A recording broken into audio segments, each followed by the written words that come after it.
Apocalipse capítulo 2, a partir do verso 1, diz assim: Ao anjo da igreja que está em Éfeso escreve: Estas coisas diz aquele que conserva na sua mão direita as 7 estrelas e que anda no meio dos 7 candelabros de ouro.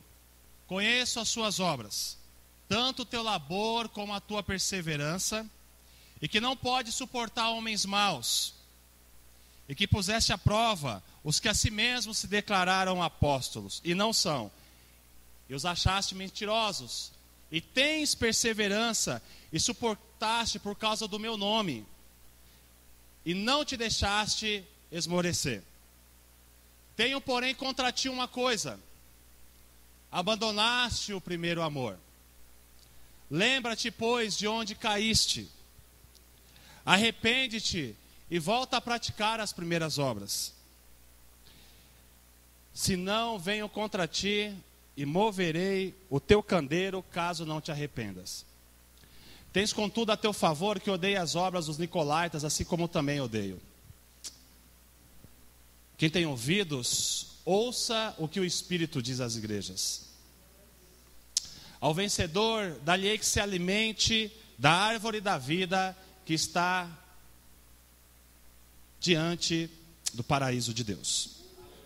Pastor Jackson, peço para o senhor nos interceder. Oremos a Deus, irmãos, para que Deus nos prepare o coração e que Deus envie a sua palavra através do Espírito também. Feche seus olhos, fale com Deus. Santíssimo, eterno e glorioso Deus, teu povo se reuniu, meu Deus, nesta noite para glorificar o teu nome, para exaltar a ti pelas bênçãos recebidas, mas também, meu Deus, para retornarmos aos nossos lares edificados e alimentados pela tua palavra. Por isso, meu Deus, este é o momento em que nos preparamos para ouvir, meu Deus, o que o Senhor tem a transmitir para a tua igreja. Nós te suplicamos agora, meu Deus, em o nome de Jesus Cristo, envia sobre nós o teu Espírito, prepara, meu Deus, os nossos corações para receber a tua palavra e ministra, meu Deus, esta palavra sobre o teu servo, ungindo-o com o teu Espírito, para que a tua palavra, meu Deus, não seja palavra de homem, mas seja, meu Deus, uma palavra viva, eficaz, de esperança para o teu povo. Meu Deus, estende a tua mão poderosa sobre este lugar, toma, meu Deus, o teu servo nas tuas mãos e usa-o, meu Deus, para a tua glória, para a glória do teu nome. Permaneça conosco, meu Pai, em nome de Jesus Cristo. Amém e amém. Meus irmãos, que a graça e paz do Senhor Jesus continue sobre a vida de vocês. Bom, irmãos, eu quero aqui aproveitar o ensejo, né? Que é um culto de agradecimento, e Deus me fez entender algumas coisas importantes nesse ano de 2015. Em primeiro lugar, Deus me fez entender a sua soberania, quando Ele mexeu muito comigo esse ano, principalmente até agosto, quando no início do ano, a minha esposa estava grávida e ela perdeu o bebê, e nós não sabíamos disso. E isso mexeu muito conosco, porque era o nosso plano de ter mais um filho. Nós temos a Heloísa, de 6 anos. Deus, ele foi um pouco mais profundo, quando em maio, naquele período de dengue, eu fui acometido de dengue. E sinceramente, irmãos, eu pensei que ia morrer. Mas Deus sempre foi falando ao meu coração, e passei por esse período. Quando eu pensava que o pior já tinha passado, no dia 20 de agosto... eu estava em Campinas, estudando, quando foi aproximadamente 15 para meia-noite, a minha irmã liga para mim, dizendo que a minha mãe havia falecido. Já fazem aproximadamente 2 meses que eu sepultei ela. Isso me fez entender um pouco, me fez entender a soberania dele. Então, ele sabe o que faz. Ele não só permitiu tudo isso, mas foi cuidando de mim, foi cuidando da minha família, foi nos fortalecendo. Então, eu em nenhum momento me coloquei na posição de questionar, porque eu prego que Deus é soberano. E Deus é soberano, Deus não me deve satisfação daquilo que Ele faz. Então, eu descanso nele, confio nele, e eu sei que Deus sabe o que faz. Porque eu tomei uma atitude de... eu me lembro quando eu até namorava, eu falei para a Daniele, ó, há uma grande possibilidade de eu ser pastor, eu sinto esse chamado de Deus na minha vida, e se você não quiser casar comigo, você pode agora ir embora, eu vou entender você, porque é esse o caminho que Deus colocou no meu coração, e é esse caminho que eu vou seguir. Se você quiser, a gente termina agora, você continua a sua vida, eu tenho certeza que Deus tem coisas boas para você. E ela olhou para mim, olhou nos meus olhos e falou: Fabiano, eu vou ser sua esposa e é com você que eu vou me casar, né?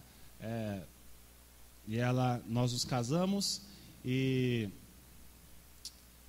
agora, aproximadamente 1 mês e meio atrás, eu fiquei sabendo que ela está grávida. Está grávida, irmãos. Está grávida.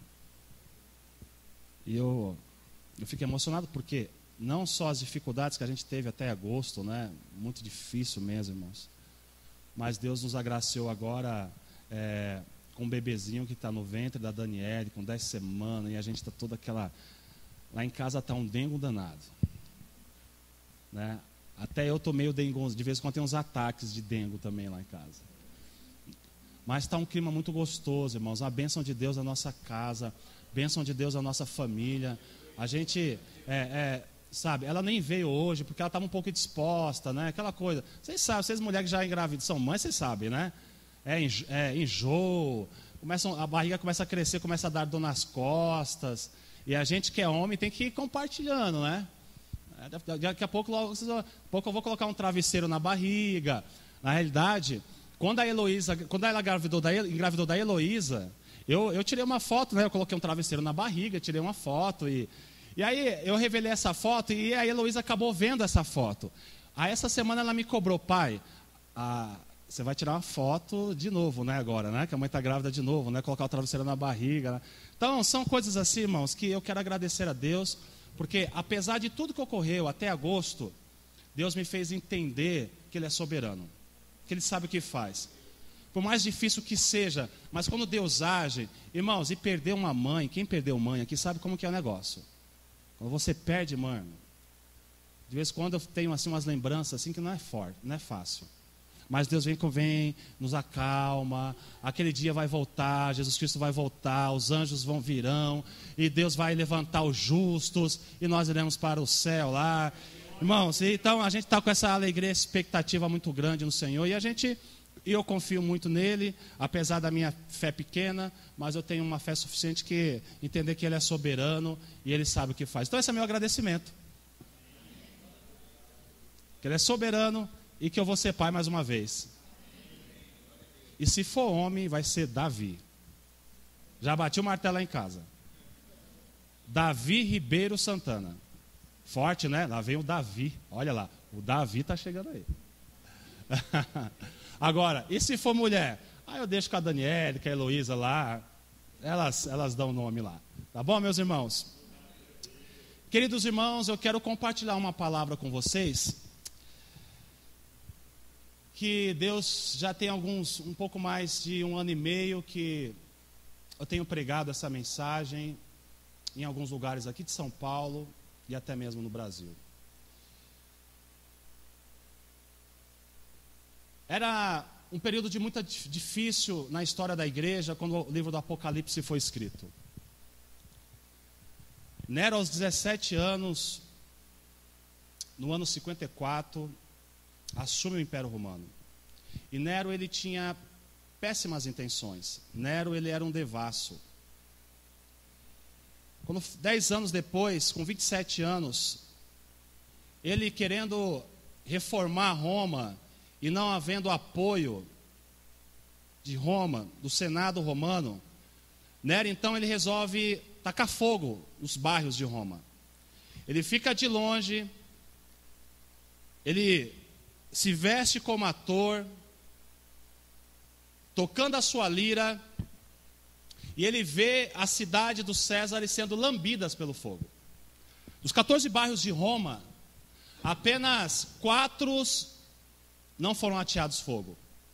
E os 4 eram povoados por cristãos. E isso dá então álibi a Nero culpar os cristãos. Então, é nesse momento que começa uma grande perseguição contra a igreja. Os cristãos eram chicoteados. Os cristãos eram mortos a pauladas.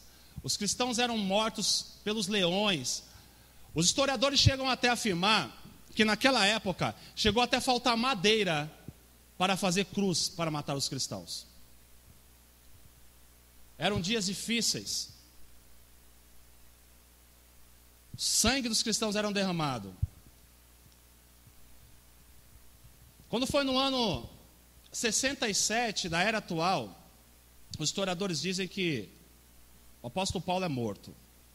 Um ano depois, no ano 68, a situação de Nero está insuportável, o Senado não aguenta mais ele. Ele foge e se suicida. No ano 70 da era atual, há uma briga em Jerusalém.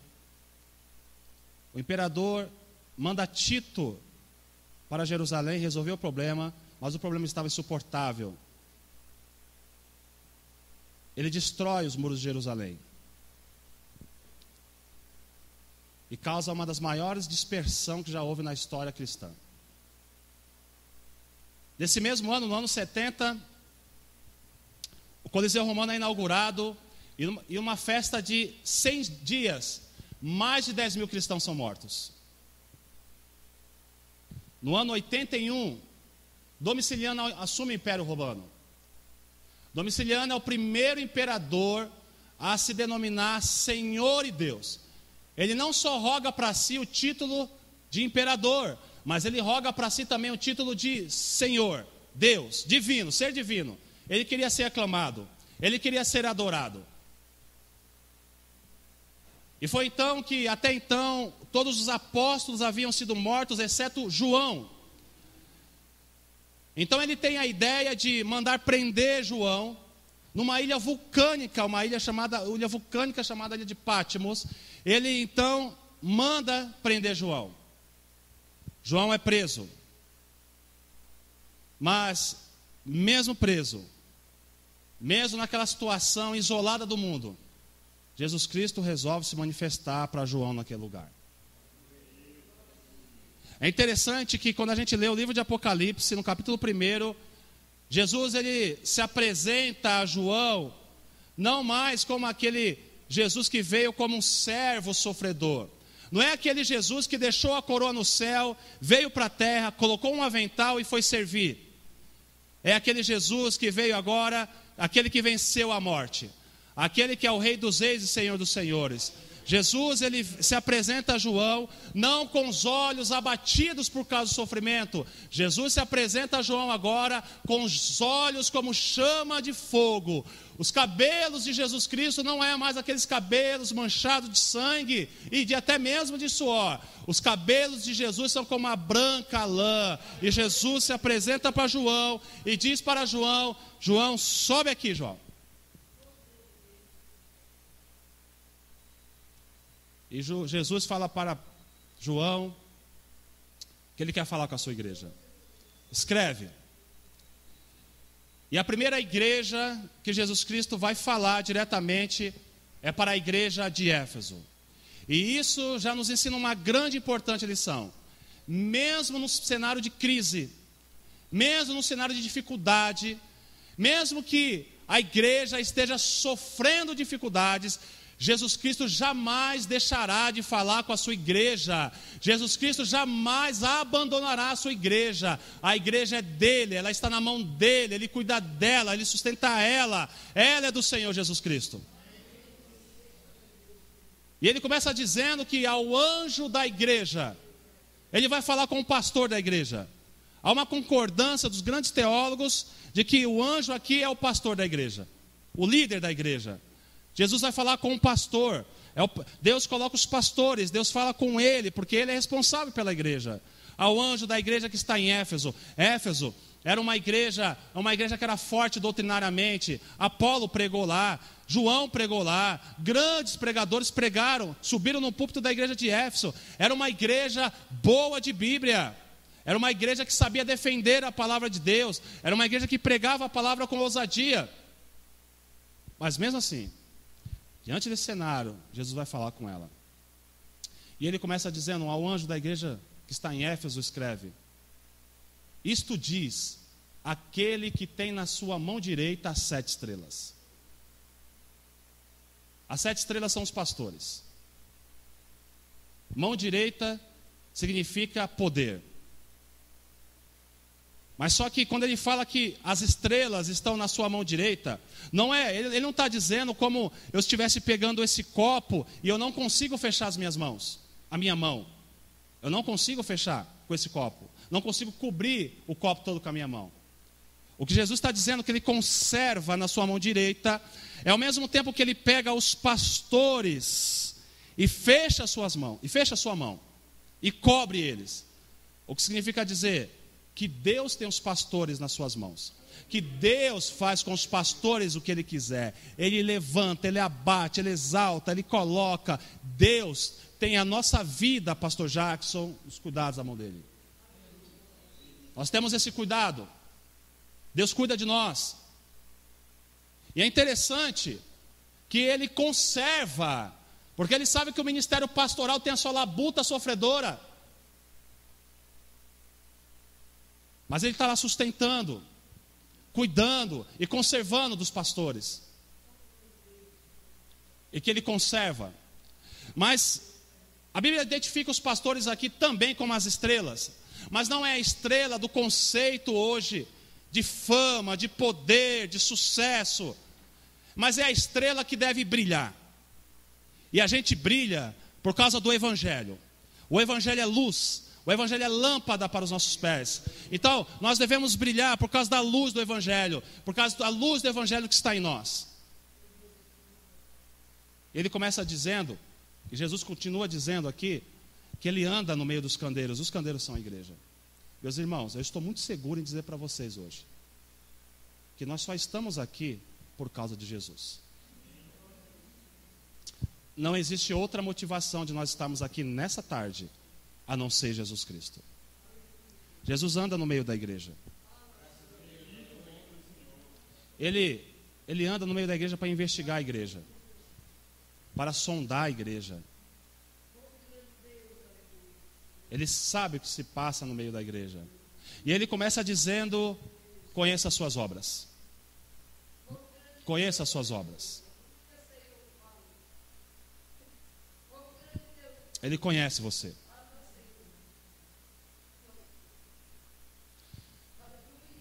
Jesus te conhece.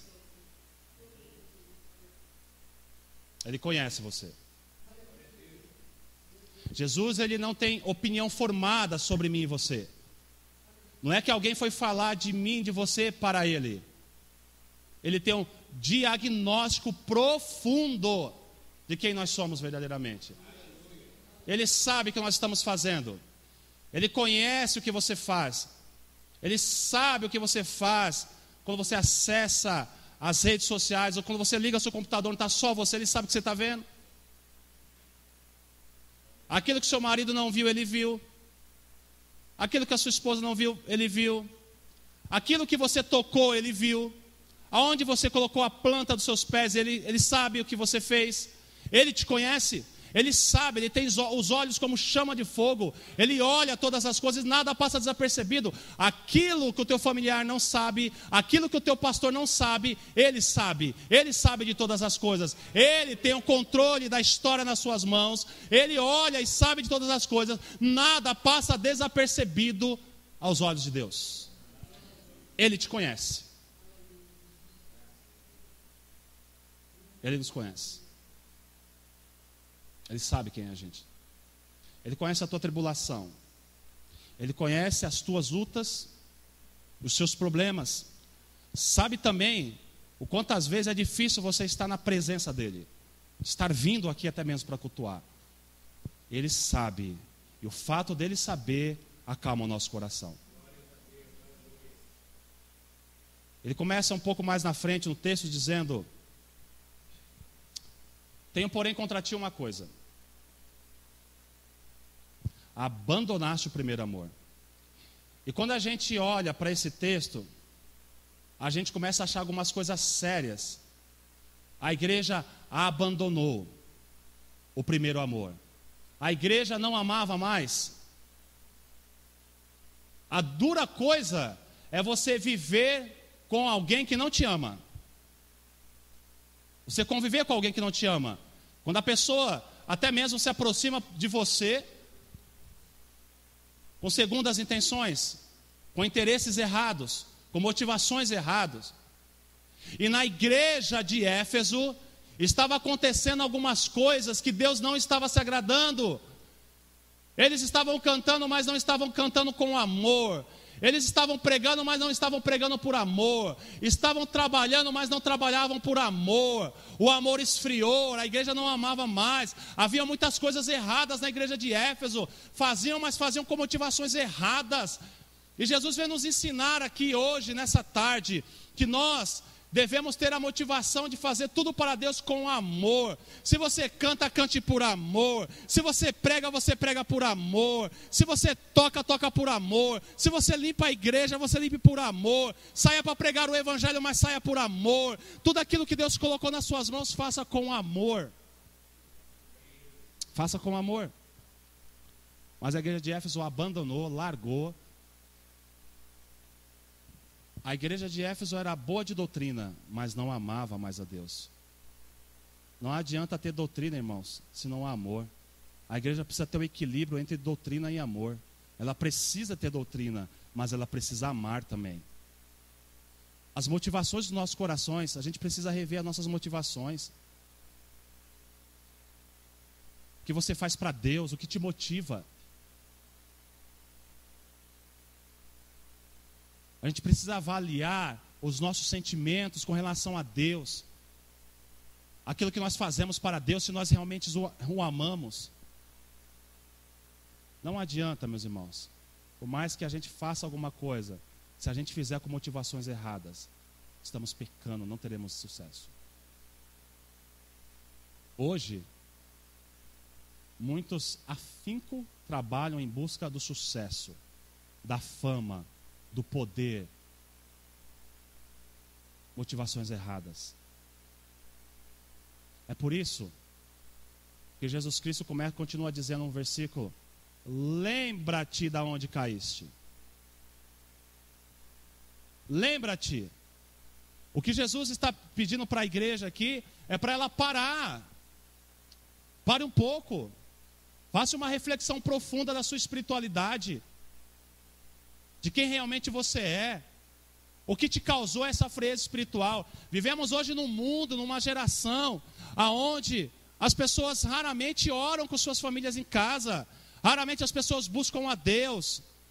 Nós, hoje nós corremos o grande risco de deixar um péssimo legado para a geração que está nascendo. Deus nos chamou para ser uma igreja influenciadora, para ser uma igreja que é faz diferença onde colocar a planta dos seus pés. E nós precisamos ser uma igreja que ora, uma igreja que depende de Deus e não dos homens, uma igreja que lê a palavra, que lê a Bíblia. Nós precisamos ser homens de casa, que cuidam da família, sacerdotes. Infelizmente, o quadro tem sido invertido nas famílias. Os quadros invertidos. Tem mulher que parece homem dentro de casa, porque o marido não toma as rédeas. Estão aceitando com muita naturalidade os jovens ter relações sexuais antes do casamento. Estão achando muito comum isso. Eu me lembro que até da década de 80, eu tenho 34 anos, vou fazer 6 de novembro agora, 35, mas a convivência com pessoas mais experientes nos ensina muita coisa. E a gente vai escutando e quando era na década de 80, talvez os mais velhos vão entender o que eu vou dizer agora. O vizinho batia na porta o pai batia na porta do vizinho para pedir um conselho. E ele chegava no vizinho e falava assim: vizinho, estou com um problema e preciso da sua ajuda, um conselho. Qual é o conselho? O que você quer saber? Qual é o problema? O problema é o seguinte: o namorado da minha filha quer dormir em casa aqui. O que eu faço? Aí, como diz no Nordeste, bota esse cabra da peste embora. O Nordeste é um linguajar do Nordeste, né? Eu sou paraibano, de Campina Grande. Então, bota esse cabra da peste para embora. Aí hoje a modernidade, né? Hoje, se for pedir um conselho... Aliás, a gente mal tem amizade com os vizinhos, né? Já começa por aí. Mal tem amizade com os vizinhos. E quando olha para o vizinho, é cara feia ainda. Mas vamos imaginar que a gente é bem amigo dos vizinhos, a bater lá na porta do vizinho para pedir um conselho. Sabe o que ele vai falar para você? É melhor fazer em casa do que fora. É melhor que a tua filha tenha relacionamento sexual dentro de casa, da sua casa, do que fora. E o pior de tudo, irmãos, que isso acaba se tornando comum. A gente corre o grande risco de deixar que isso faça parte da igreja, de conviver com situações como essa. Malhação tem formado os nossos jovens, tem formado a mente deles. Eles vão achando normal e aquilo. Fica aqui, fica lá, fica colar. Quer namorar com todo mundo uma noite? Ah, não, o negócio eu vou bater no peito, fiquei com 100 essa noite. Você quer ficar? Pode ficar. Você fica grávida, fica para o inferno depois também. Não pode ficar. Parece redundante o que estou falando, né? Mas eu quero lembrar um pouquinho isso. Lembrar alguns valores, princípios cristãos. Cristão não pode ficar. Está aqui para quem é solteiro, não pode ficar. É pecado. Ora a Deus para você arrumar um bom emprego, para você trabalhar, para você ser alguém na vida, ser um profissional, e pede para Deus te arrumar um emprego. Você já imagina como a Heloísa vai ser comigo, né? Tem. Cuidar. Hoje, no meio da rodinha dos amiguinhos lá, dizer que é virgem, tira um sarro. Que virgem. Aí já chega um rapaz batendo no peito. Não, já peguei, ó. Já peguei várias já. Conserva aquilo que Deus deu para você. Graças a Deus eu casei virgem e me orgulho disso. Me orgulho disso. Tive muitas oportunidades. Pareceram propostas. Mas eu estava aguardando aquilo que Deus tinha me preparado, e o nome dela é Daniele. Foi ela que Deus preparou para mim. Vale a pena esperar. Aliás, uma palavra para o papai e para a mamãe: ore mais com seus filhos dentro de casa. Façam intercessões e súplicas dentro da casa. Não espera para orar só dentro da igreja. Porque senão, irmãos, a gente esfria, senão a gente enfraquece. Se nós não cuidarmos dos nossos filhos, eles vão pedir conselho lá fora. Vão pedir, aliás, dê liberdade para o teu filho conversar com você. Dê liberdade. Vai conversar sobre sexo com ele mesmo. Se atualiza, pai. Se atualiza. Tem um diálogo com ele, diálogo com ela. Conversa, porque senão ele vai conversar lá fora. E só Deus sabe com quem ele vai conversar lá fora. Se a gente não cuidar da nossa casa, se a gente não cuidar da nossa família, teremos lares esfacelados. E aliás, está se tornando muito comum. Está sendo muito comum lares destruídos, esfacelados. E a gente não pode concordar com isso. Não podemos concordar com isso. Não podemos. Eu sei que existem situações, mas a gente tem que conservar a nossa família. Porque se a gente deixar isso entrar dentro da igreja, famílias destruídas, igreja fraca. E a igreja que é a igreja, ela começa dentro da minha casa. A igreja só vai ser forte quando a minha casa for forte. Quando eu resolver algumas coisas na minha casa, com a minha esposa, com a minha família. O texto diz aqui, no versículo 5, Lembra-te depois onde caíste. Reflita. Porque está fraco, porque não tem força mais, porque está desanimado. O N. Cordeiro, no livro Mentores Segundo o Coração de Deus, ele chega a dizer que 85% daquilo que nós fazemos, qualquer pessoa pode fazer. Pegar um ônibus, checar um e-mail, atender um telefone, isso qualquer pessoa pode fazer. 10% daquilo que nós fazemos, uma pessoa bem capacitada, bem treinada pode fazer. Como, por exemplo, dar uma palestra, assumir um cargo importante numa empresa. Porém, 5% daquilo que nós fazemos, só eu posso fazer. Só eu posso beijar minha esposa. Como esposo, só eu. Só eu posso cuidar da minha saúde. Só eu posso cuidar da minha vida espiritual. Então não atribua o fracasso da sua espiritualidade ao abecedário todo. Olhe para si mesmo. Por que a frieza? Por que o desânimo? Lembra-te, pois, de onde caíste. Depois, a gente precisa fazer essa reflexão profunda. O problema nosso é que a gente faz uma avaliação pessoal muito rasa. E quando a gente faz uma avaliação pessoal rasa, e não vasculha os porões da alma, a gente não vai encontrar nada, aí a gente começa a se achar melhor que os outros. Olha lá dentro de você mesmo. Faça uma reflexão pessoal das suas atitudes, das suas palavras, do estilo de vida que você está vivendo. Você vai encontrar algumas coisas lá dentro. E aí, quando a gente encontra, a gente coloca diante de Deus e fala para Deus: Deus, eu sou isso aqui, eu preciso melhorar. Porque não adianta, irmãos, não adianta cantar, pregar, não adianta se a gente não fazer por amor a Deus. As motivações têm que ser verdadeiras. As motivações têm que ser agradáveis a Deus. Deus está olhando, procurando adorador, porque o negócio está difícil. Está difícil. Da gente se utilizando da igreja para angariar fundos para si. Deus tá querendo dizer um basta para a sua igreja. Chega de escândalos. Chega de escândalos. Chega de igreja tal fazendo escândalo. Chega de pastor tal fazendo escândalo. Chega de desabafo em redes sociais. Deus cansou desse negócio, irmãos.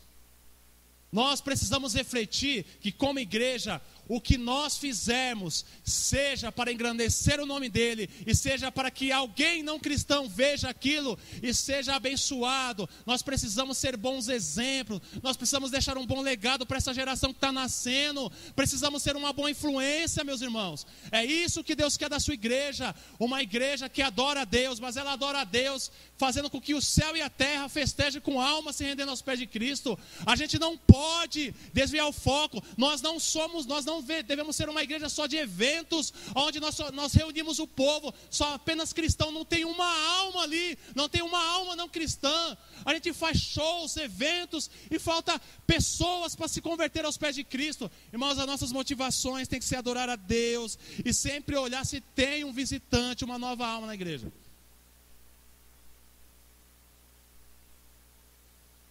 E eu falei isso onde estou pastoreando.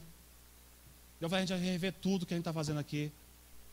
A gente está massageando o ego muito dos crentes aqui.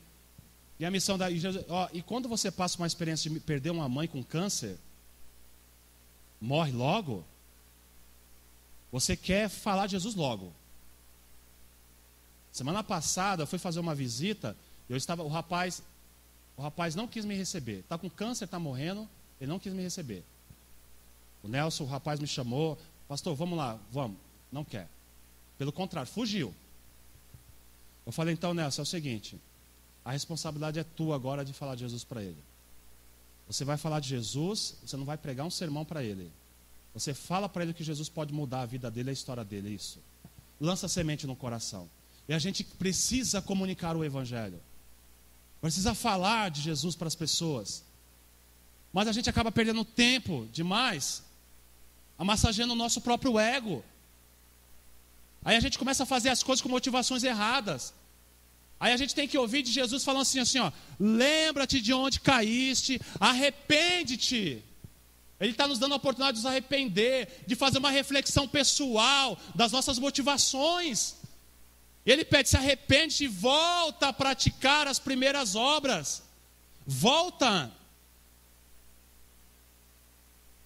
a fazer aquilo que me agrada, porque muitas vezes a gente faz coisa para agradar o homem, para ser bem visto aos olhos do homem. E não é isso, irmãos. Faça tudo para a glória de Deus. Faça tudo para a glória de Deus. Engrandeça o nome de Deus. Faça tudo para Ele. Seja você limpar uma igreja, seja tocar, seja cantar, qualquer coisa que você fizer aqui na igreja, faça tudo para a glória dele. Não espere reconhecimento do homem. Se tiver que dar honra, Deus vai dar honra. Mas a gente tem que fazer tudo para a glória de Deus, irmãos. Para a glória de Deus. E a gente, eu coloquei isso no meu coração, meus irmãos, já aproximadamente desde fevereiro do ano passado, que a gente precisa ser uma igreja relevante, uma igreja que sabe se comunicar com seus vizinhos, com a sociedade, que saiba entender essa geração Y, essa geração X, essa geração Z, sabe, pregar o evangelho para eles, porque comunicar o evangelho com um ancião é de uma forma, comunicar o evangelho com uma criança de outra forma. Então, irmãos, lembre-te, por que o esfrio? Por que da apatia? Eu acredito que nós não precisamos de métodos. A gente está sempre cheio de projeto na igreja local, projeto A, projeto B. Eu cheguei à conclusão que nós precisamos de um avivamento espiritual, irmãos. Nós precisamos buscar mais a Deus. Nós precisamos orar mais. Nós precisamos pedir mais conselhos do céu para agir aqui na terra. Nós precisamos ser mais dependentes de Deus.